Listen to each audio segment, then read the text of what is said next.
Today we're going to make a color wheel. This is an extremely useful exercise for understanding how to mix all colors with a limited palette. I have a little 8x8 panel. I'm going to find the center by measuring in 4 inches. Where these lines cross is going to be the center. Now I'll use my compass to make a perfect circle around that center.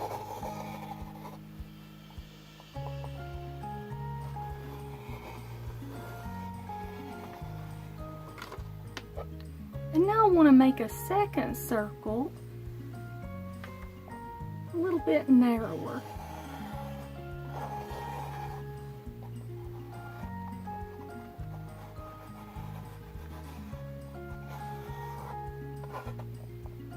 Inside the first, but concentric with it. I'll use my protractor to divide my circle into 12 equal parts. Of course, a circle has 360 degrees, and if I want 12 parts, I can divide 360 by 12 and I'll get 30. So I'll put a mark at 0, at 30 degrees, 60 degrees, 90 degrees, 120, 150, 180. That completes half my circle. And now I'll turn it around and do the same thing on the other side.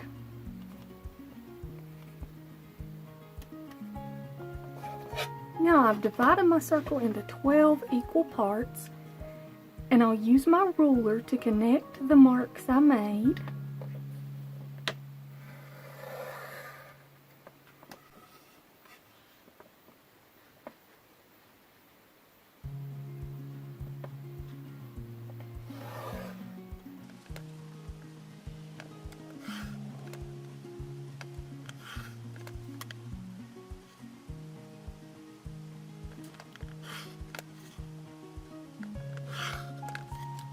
Now these 12 equal parts will leave room for my primary, secondary, and tertiary colors.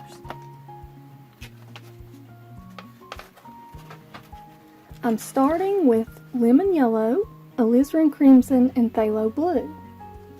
I've also added some liquid medium to my palette. Now it doesn't matter where I place the primary colors, as long as they're spaced equally around the color wheel.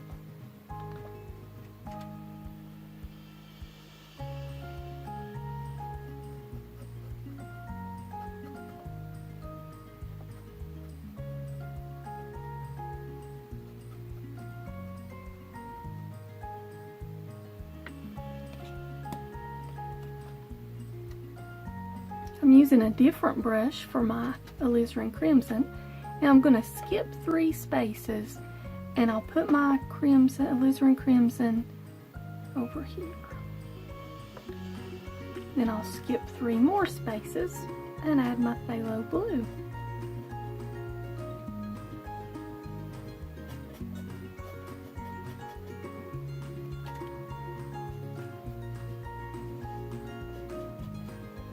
These are the 3 primary colors, and they're called primary colors because we can mix all the other colors with just combinations of these 3.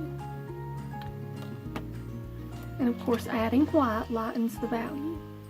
Now I'm going to add phthalo blue to my color wheel, and I'll skip 3, and that places it here, equally distant between the yellow and the red.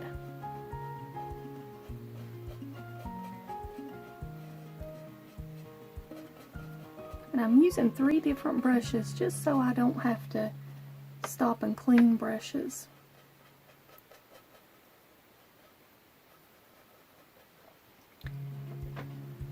Now those are my 3 primary colors. Next I'll add secondary colors. I'm going to come back to my yellow brush and I'm going to create a mixture of yellow and red. Now that alizarin crimson is a very strong color, and lemon yellow is very transparent, so it's going to take more lemon yellow to get a color that's directly between the two. So I've mixed lemon yellow and alizarin crimson to get this beautiful bright orange. And because alizarin crimson was a more powerful color, I added more of the lemon yellow than the alizarin crimson.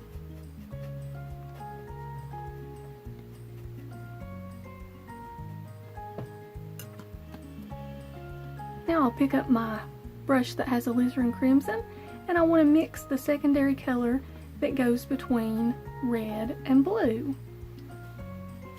Now this is very elementary, I'm sure. Phthalo blue is an even more powerful color than alizarin crimson. So this purple is going to be very, very deep in color. Looks almost black. And of course, if I want to lighten the purple, I can add some white.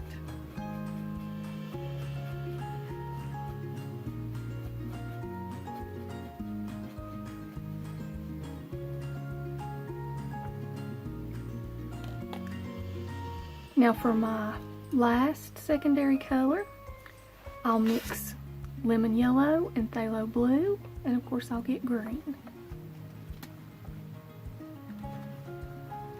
Even if you've done a color wheel before with other materials,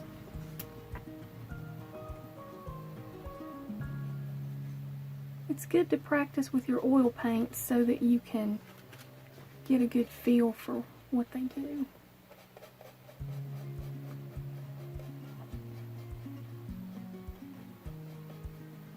Now I have my primary and secondary colors. Next we'll add the tertiary colors, and then we'll explore what happens when we combine opposites on the color wheel.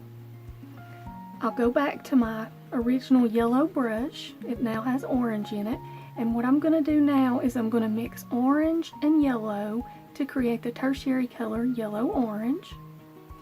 Then I'll mix orange and red to create the tertiary color red-orange. I'm adding a little liquid each time just to make the paint flow smoother. So here is yellow-orange.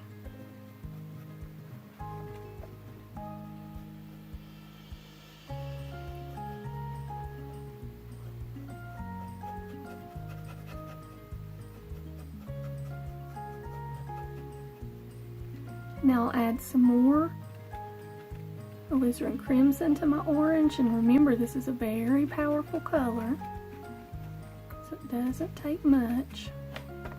And now I have a red-orange.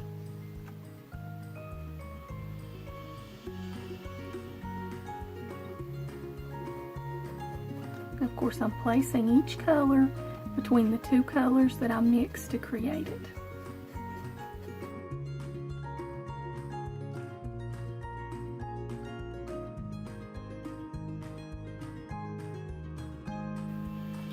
Now I'll lay my yellow brush aside and pick up the brush that has the purple.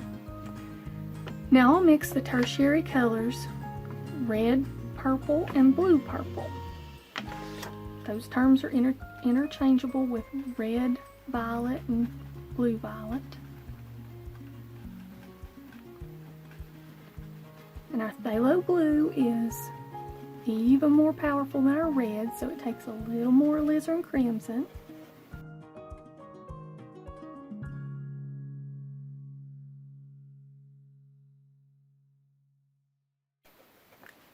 Now we'll add some more phthalo blue to the purple to create a blue purple or blue violet.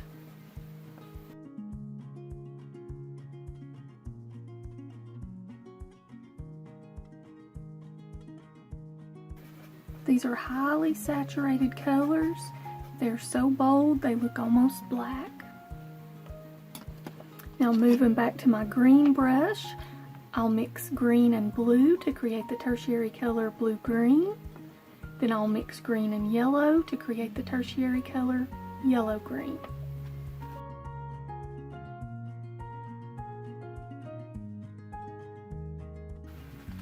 Blue-green goes between blue and green.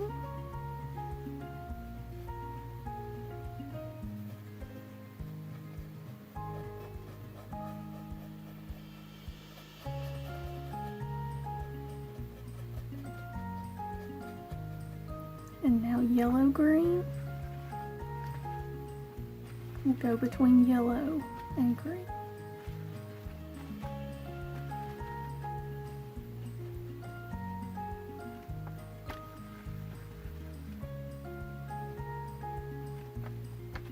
Phthalo blue is such a powerful color. It's taken a lot of this lemon yellow to create this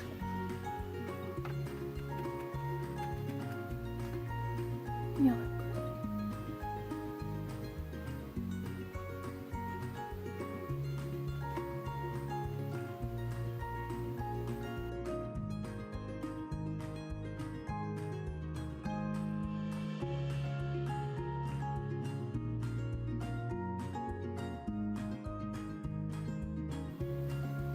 So these colors are bright and beautiful, but if you look for these colors in your landscape painting, you won't see them very often. In fact, when we do see them, they really stand out because they're surrounded by neutral or desaturated colors.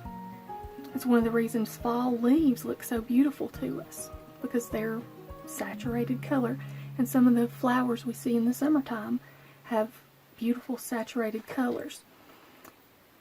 But most of the colors that you'll need in your landscape painting, particularly when you're painting water, are desaturated colors. So that is what we want to focus on.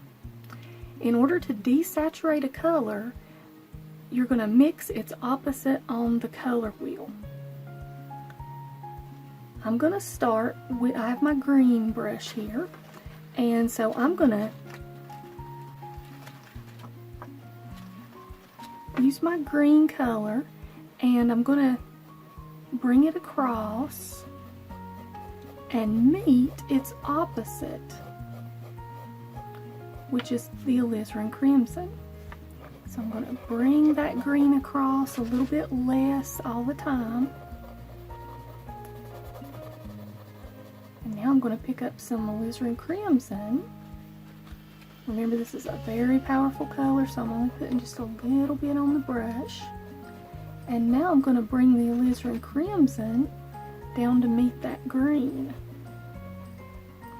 and mix the two together. And I have very little paint on my brush. Notice when these two colors mix together, they're creating a dull neutral color. And that's the color that you see in the shadows of a leaf. If you're painting an apple, the shadow side will have some of that green. Now let's see what happens if we desaturate yellow.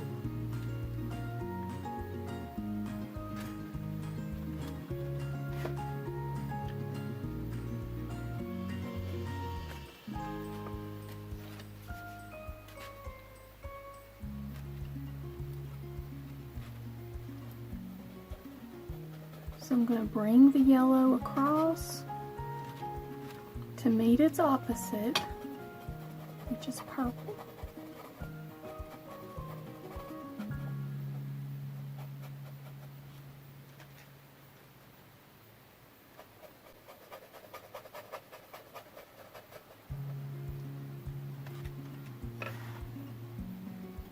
And this purple is a very powerful color.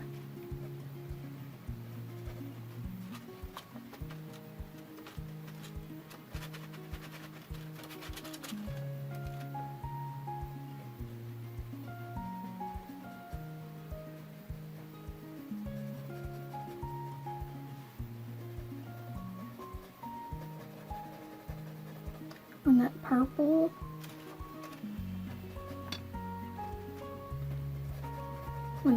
and yellow mix.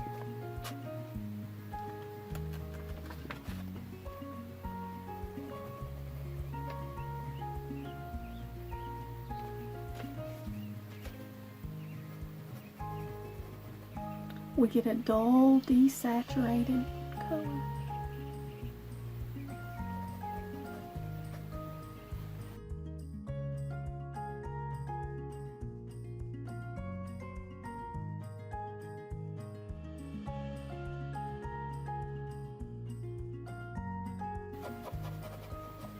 I'm going to bring my orange across to meet blue on the other side of the color wheel.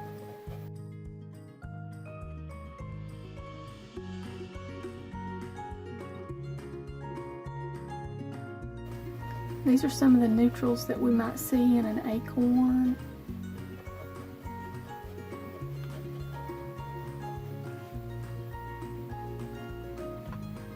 I'm going to leave it here, but you can keep the exercise going and desaturate the tertiary colors if you choose to. Here's an example of a landscape that has some bright orange and bright blue. But even as bright as these colors are, they don't match the colors in the color wheel. This picture was taken in the evening, so these colors are much less saturated than the colors in the color wheel. We'll start by mixing the color for the sky in this mountain landscape. Because the color is light in value, I'll start with some titanium white. I'm adding some liquid to make my color mixing easier. Now I'm going to add some phthalo blue. And opposite blue on the color wheel is orange. So to desaturate this color, I'm going to add orange. And we know that orange is just a combination of alizarin crimson and lemon yellow. So I'm going to add some lemon yellow, some alizarin crimson to create an orange color and mix that into my blue. Need a little more blue. And now I'm getting very close to the color in the sky. The color looks a little green, so I'm going to add the opposite of green, which is red, to correct for that green cast.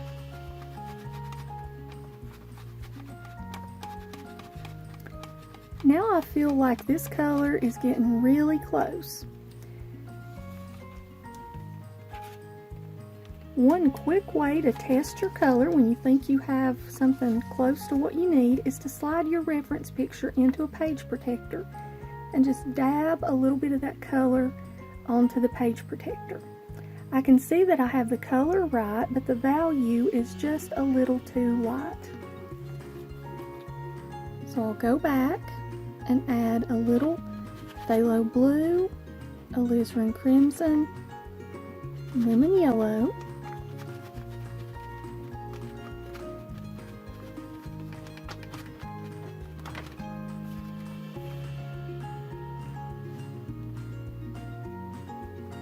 still a little green, so I'm going to correct for the green by adding the opposite of green, which is alizarin crimson or red.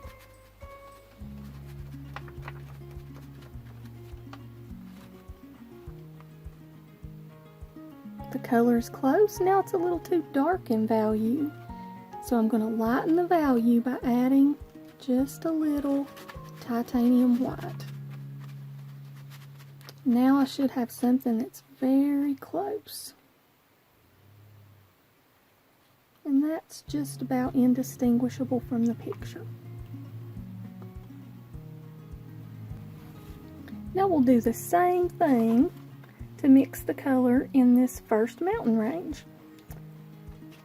I'll start with phthalo blue, add some orange, which is made up of lemon yellow and alizarin crimson.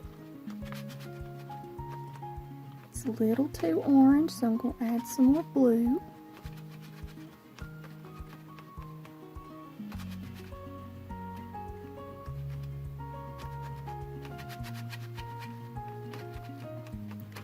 That should be getting very close. And I think that one is exactly what we were looking for on the first try. To mix the third mountain range, I'm going to wipe my brush off on my napkin because I don't want all that white in the brush. This is a very dark color. So now I'll go to straight phthalo blue, add alizarin crimson and lemon yellow, my orange combination. It's a little too blue, so I'm going to add some of my red and yellow.